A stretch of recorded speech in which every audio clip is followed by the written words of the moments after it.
Well, Beto O'Rourke making it official. He is running. He's raising eyebrows for the wrong reason. He's reminding everybody that, yes, he's a capitalist. That's where this country's at. Let's bring in the Hill contributor, Kristin Tate. So he has to remind everybody he's a capitalist, Kristin.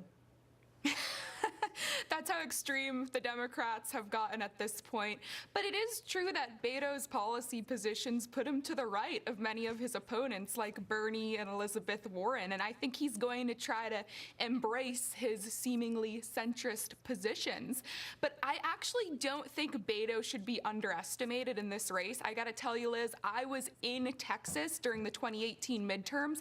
I have never seen such excitement for a Democrat in blood red Texas as I did surrounding Beto. And if he decides to position himself as a moderate, I think he could do pretty well with working class Democrats. And he could even bring some of those blue dog Dems who went for Trump in 2016 back under the Democratic umbrella. He's saying we only have 12 years to fix climate change. So we'll watch Beto and see how far it goes. I want to get to Bernie Sanders. CNN uncovering that in the 1970s, Bernie Sanders wanted to nationalize. He wanted the government to take over most of America's industries. He wanted the government to run the energy industry. He wanted the government to take over the banks, the phone companies, utilities, drug companies, and all factories.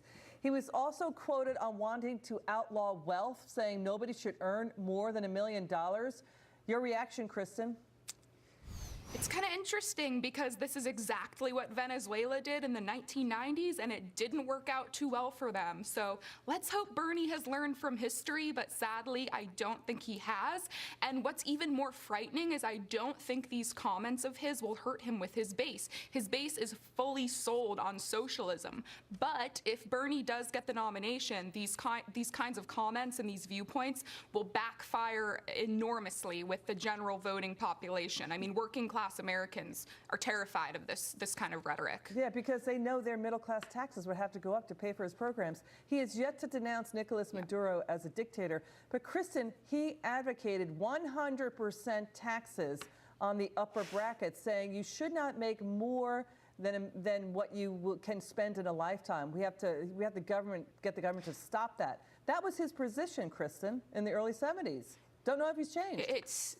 It's so extreme, and this is so rich coming from a man who now owns 3 properties, one of which is a $600,000 lakefront property. But this is what the far left-wingers have become.